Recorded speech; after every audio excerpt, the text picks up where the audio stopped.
Hello, this is Jessica with Honest Stack of Books, and today I'm going to do another reading vlog that is The Wild Dark Shore by Charlotte McConaghy.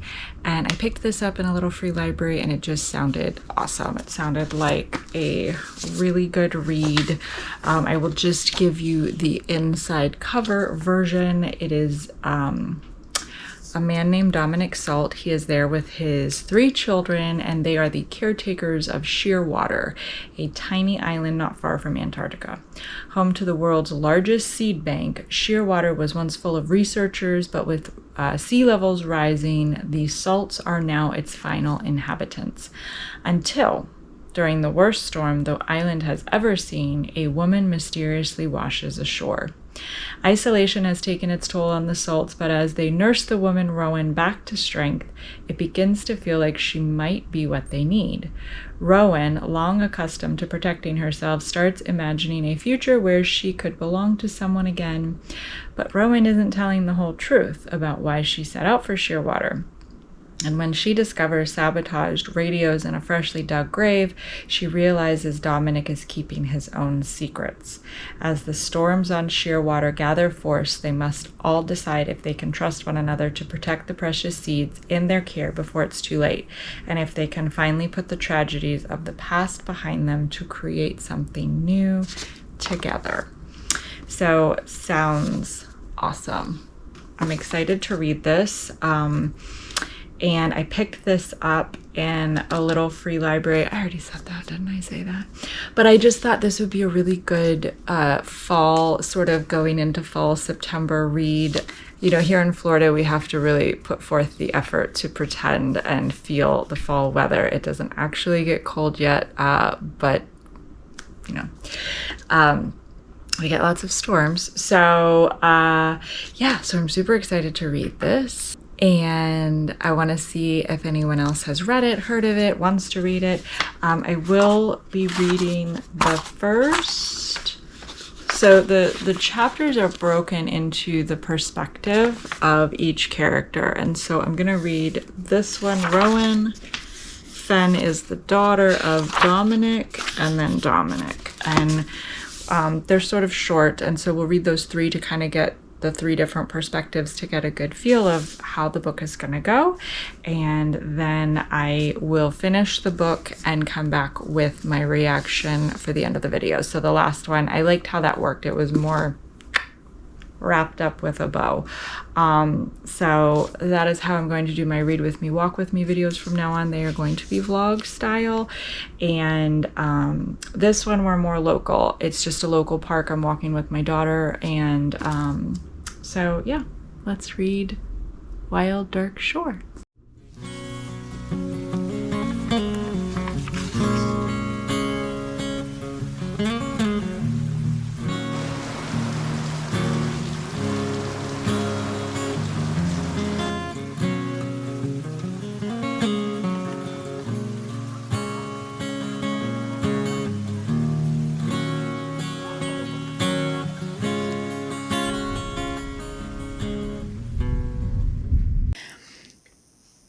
I have hated my mother for most of my life, but it is her face I see as I drown. The face I see when I wake from drowning is different. It is rough and wind-bitten and scratchy. It is what I'm looking at when the sudden arrival of pain overcomes me, and I know the image of him will forever be one with this pain. Whenever I see this face, I will remember the burning sting of being dragged upon rocks and flayed open, left raw. I will feel the bursting pressure in my chest. The sensation will be so vivid, it will be like it's happening all over again. His face, a return, a drowning. The next chapter is Fen. She washes in with the storm, draped upon a tangle of driftwood. The girl sees her from among the seals. She picks her way through their fat sleeping bodies and moves to the surging waterline. Rough waves carry the lump closer in with the tide. A shape of milky white lit by the moon. A shoulder, she thinks, and seaweed for hair. A hand draped delicately over wood. The girl wades into the black roar. She dives under and swims out. Reaches for this bulbous thing to help steer it free. When her feet hit sand, she rises, dragging the driftwood behind her. Swell slaps at her thighs and hips, but she knows how to move with the water so as not to be tumbled, preparing all the while for something terrible, something altering. But a last wave sends the tangle onto the beach, and the girl parts the curtain of snarled kelp to reveal a face. And it is not swollen or blue or nibbled. It is breathing. The girl's name is Fen, and she lives here now on this exposed patch of coastline with the petrels and the shearwaters and the penguins and the seals. She hasn't been up the hill in a while to where her family dwells in the lighthouse. She doesn't like to leave the sea. But tonight, the storm, the woman, lightning on the horizon and rain she can hear approaching fast. She thinks quickly, and then, rather than trying to pull the body free, she drags the entire driftwood barge up the black sand as far as she can. She allows herself another look at this face, at this creature carried in from a sea too vast to make sense of, a gift for them, or something rejected. And then Fen runs. This is a place of storms, but this storm, this one will be the worst they've endured since coming here. She knows it as soon as she reaches the crest of the hill and collides with the wind.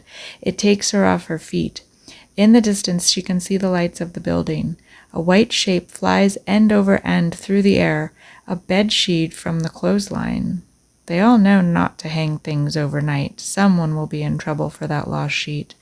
Behind it, one of the tool trolleys careens through the grass, is lifted up off its wheels and dumped again, spilling its guts, and these precious items being left out, is even worse than the sheet.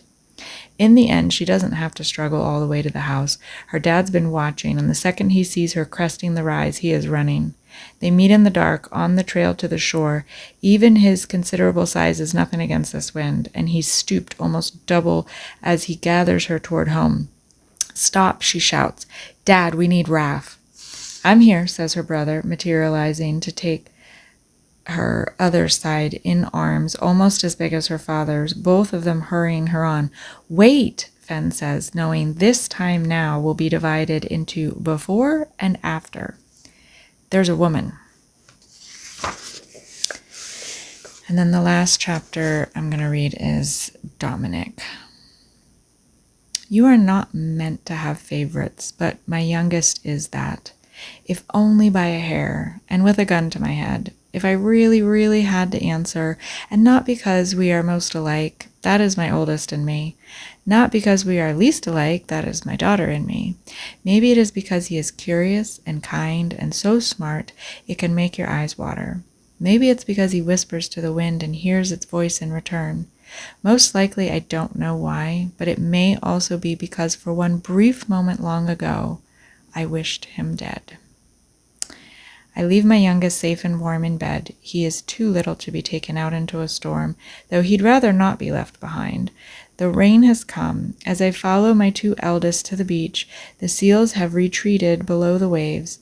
The penguins are huddled in their nests. Raph and I lift the woman between us and inch our way back up the long, winding trail. No trees to give cover. There are none on the island, only mounds of silvery tussock grass and a passage that grows slower with each step into the wind. It screams in our ears. In this kind of storm there is a danger we could be tumbled off our feet and back down the hill. "Keep going, mate," I say, and ahead of me Raph does, dogged. My daughter is saying the woman was breathing. That somehow she was breathing, and I know Fen is silently urging her to keep on. She is willing her body to cling to life. I have less hope, but I also suspect that to have made it so far, to have survived in an ocean so wild, she must be strong, this woman. I've seen a body taken by the sea, and the state of it will rid a man of any hubris. We are soberingly weak under its hammer. This woman, delivered by such a sea, one more powerful than most, is clinging on with a bewildering defiance. She has been opened on one side, all down the left of her, and I can't imagine how there's not water on her lungs. But my first concern is the hypothermia. Her breathing and her heart rate both seem very slow. Back at the house, my 3 children and I carefully remove the woman's clothes, what's left of them. I set Orly to the shoes and socks and allow Raph and Fen to help me with the rest, leaving only the undies untouched. Fen takes her own clothes off too. You don't have to, I say, and without a word she climbs into the bed to press her warmth around this stranger. The only way, truly, to warm her up. My boys and I pile blankets over them and monitor the woman's temperature. It rises slowly. Hours passed as we hover, watching and waiting, and I wonder what it is my daughter thinks about as she uses her body like this to save another. Later, when the woman seems warm enough and I don't think we can delay it any longer, Fen gets dressed. There is blood on the sheets and on her skin. She pretends not to notice. We turn our minds to treating the wounds, using tweezers to painstakingly pluck out fragments of cloth. The woman's limbs are lean and strong, her head shaved. The face, which I have barely looked at, is clenched and angular. Her strong jaw works against her teeth. Once she is free of material and debris, I stitch the worst of the wounds, my fingers too big to be anything other than clumsy. We slather the scrapes with disinfectant and then as much gauze as we have before bandaging her body. There is fever now. She is scalding to the touch. She makes sounds that frighten all of us, and I come to my senses and send my 9-year-old from the room. He makes a fuss. He wants to help, and I know he is more frightened of the storm than he is of this woman's noises. I relent. Let him stay. This feels like a night to be together. We sit with her and bear witness to the throes. Outside the storm is rabid. When the windows shake, Orly whimpers, but the old stones hold together. Inside, the sea is still fighting for her. It retains its hold, I think, deep in the darkest hours, that even if she survives this night, that ocean will have her back one day. Okay, so I finished it, and it was amazing, and but it kind of broke my heart. A little bit. Okay, so this is a wonderfully written story because I feel like the way that they do each character for each chapter, you get everybody's perspective, so you get a good understanding as you're reading through, and so it really helps as you're going through and for the storyline what's happening and how it's affecting everybody. So basically we have our main characters, Dominic, who is the father, and he is a single father on this island. He has 3 children. You find out that he lost his wife in childbirth with the last child, and you know, he's struggling. It's hard. He's doing the best he can. In some ways he's amazing, and in other ways he's failing, you know, but that's how it is as a parent. And so his relationship with his children, his oldest son, Raph, has some anger issues. He's angry or he's upset. And so his father is like, well, he grew up as a boxer. That's what he did. He was boxing and he has a heavy bag. And so he directs his son to go hit the bag. And if you're sad, anxious, mad, angry, frustrated, whatever, you go hit the bag. And Raph does this because his father, this is all he's giving him. This is the only outlet, and I mean, his father like literally walks him up to it one time and like he sort of makes him do it, even though that's not really what Raph needs. Like sometimes he needs to talk about it, maybe he needs to cry, maybe he needs you know, a hug. So he's struggling. He's very close with his siblings. He's protective of his sister, and then there's the little brother, Orly.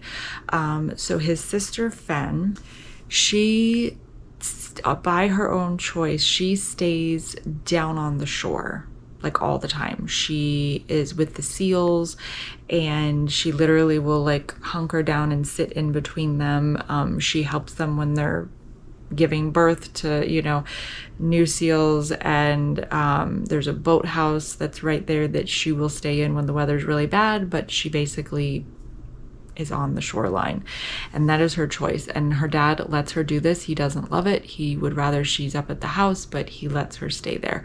And she's 17. So, and then Raph is about 18, 19. So, Fen, the daughter, you wonder, okay, so why is she more comfortable on the shoreline? Why is she not comfortable staying in the house with them? What is this underlying thing between her dad and her, or her with someone else? You don't know. And so there's that. They all are, he's homeschooling them. They're all very smart. They're all very capable. They love the island. It is their home. They love it. But they're all sort of worried about their father because he misses his wife terribly. And they've been there for 9 years and they're pretty isolated. So it seems that the kids are more worried about the father in that situation, about the isolation. And sort of like they have each other, they have whatever, they're kind of more focused on him and the fact that he would probably mental health wise be better off of the island.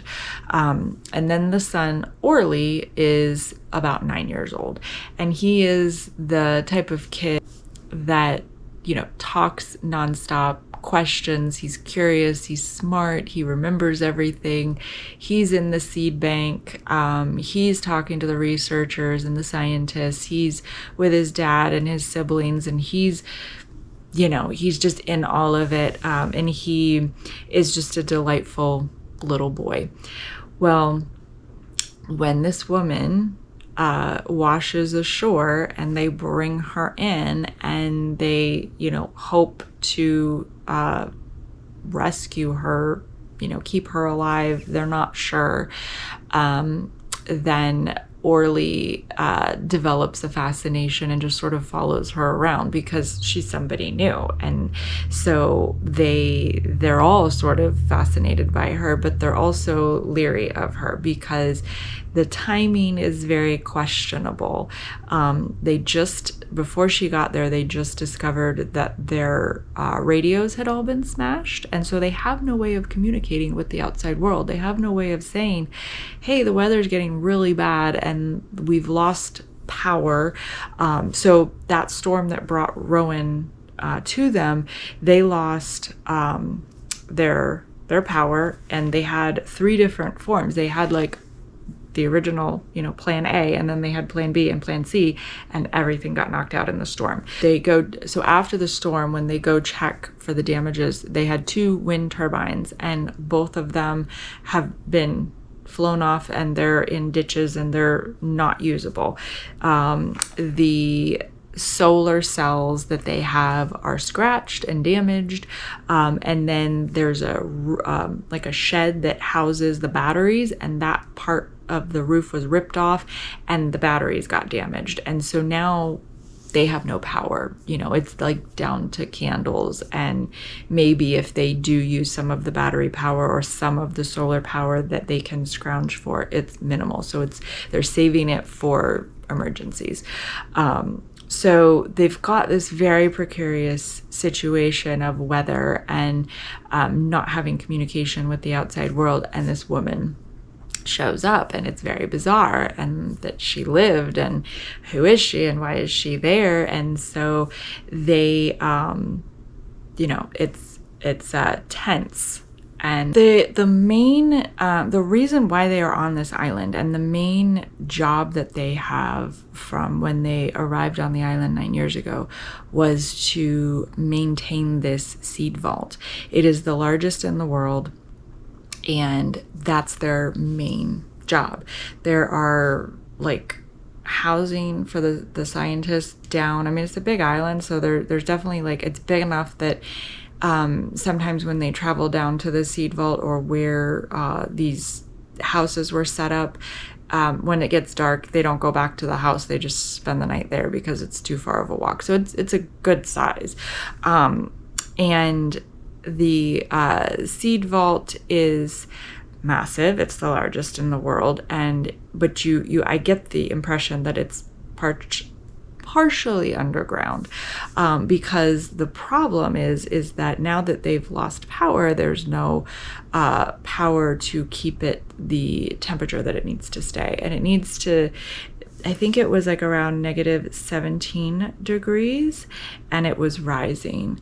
So they have no outside way of maintaining that cold temperature, and the surrounding land around the vault, the permafrost is defrosting. So not what you want your permafrost to do. And so not only is the temperature rising, but as it's defrosting, that water, that liquid is soaking into the concrete, and so they're getting water seepage. It's starting to come in. It's also eroding the concrete and breaking it down. And so they knew for a while that they were going to have to move these seeds, the remaining seeds, and they kind of came to that conclusion that they probably weren't going to be able to move all of them.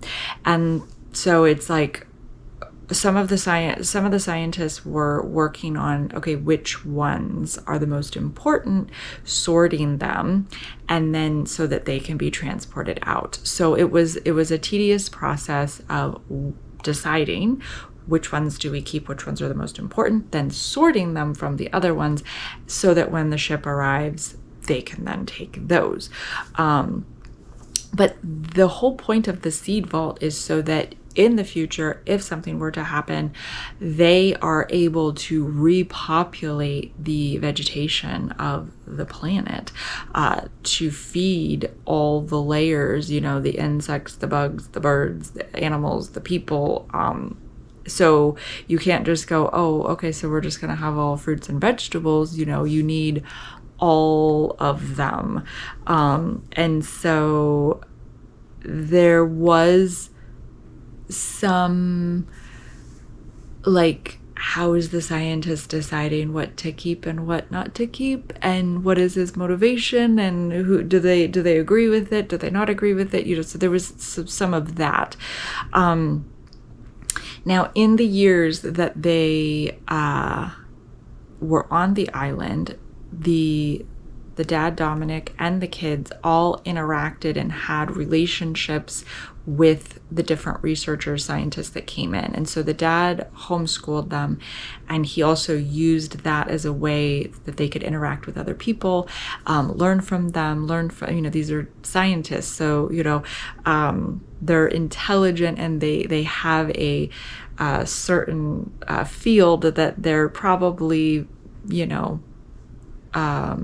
what's the word I'm looking for? They're a like specialists, so they're very knowledgeable in that field.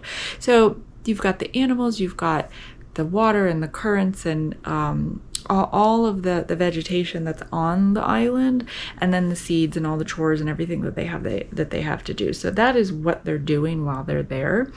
But the isolation, takes its toll, like I said. So the lies and the truth start to come out on both sides. So you've got Rowan, who shows up at the island, and at first they don't sure if she's going to make it or not, and then they have questions. Why are you here? Why did you come? And then she also has questions like, why are there no researchers here? Why are there no scientists here? Why are you the only ones on the island? Why is it so dangerous? Why aren't they coming to get you? Do they know that it's this dangerous? Why are the radios broken? Like, she's freaking out. Like, how am I going to get off this island? And they're like, well, they're coming at some point. They do come and, bring supplies. And then they were also coming to pick some of the seeds, the most important seeds, and take them. But they don't know now that the weather has gotten worse. They don't know that, like, it would be better if they came sooner and everything like that. So it becomes very, it's a highly intense book. And like I said, the relationships, because you're getting everybody's perspective, you really fall in love with the characters. You really get to know the characters, and you can learn to understand where they're coming from. And so it is it's a really good in-depth. I would say that the only one, I feel like Fen, the daughter, I feel like you don't get to know her as much as the other characters more until the end, even though you get her perspective, and you get a lot. I love how it was written. I love how she did it. And I hated the ending, but I didn't. Like, it was very heartbreaking, and but you cared about the animals, you cared about the island, you care about the seeds, you care about the birds and the nesting and what's happening, and you end up caring about all of them because you get that much of their side and you become that invested in them. So very character driven. As far as a story, I feel the storyline is very good and it's very interesting. I like that you're getting the land and nature and this other side, and then how the people fit into it. And so fantastic read. It was great. I will say this, there was a part where I cried, and I was laying next to my daughter. She was reading, I was reading, and and I started to cry, but like I couldn't fully because she was there. It was sort of, and then she doesn't like to see me cry, and so she's trying to comfort me, and she's like, it's just a book, it's not real, it's okay. She's like, put the book down, don't read it anymore. But like, you want to cry, like you need to get it out, because when you go through the whole story, you're like, it was unexpected. It was unexpected. So I'm not giving anything away. It was unexpected. You don't see it coming. But yeah. So highly recommend it. It was a great read. It was a really, this time of year, I when I read it and I was like, oh, it's in Antarctica, it's cold and it's nature and it's a, it was good. It was a good like intro into pretend fall here in Florida. And I kept thinking when she would like, or the different, they would get in the water. They would get in the water, and they're close to Antarctica, and it's like freezing water, and they would get in with the animals, or they would get in to get something, and then they would get out. They wouldn't like stay in there, but I was like, that's gotta be like, that can't be good for you. Like, that's too cold. Like, you know, when you're like thinking like how many minutes until hypothermia set in, like that's a bit much. Okay, so highly recommend it. Definitely read it. It was great. And yeah, so if you made it all the way to the end, thank you for watching, and until next time, I'll be reading.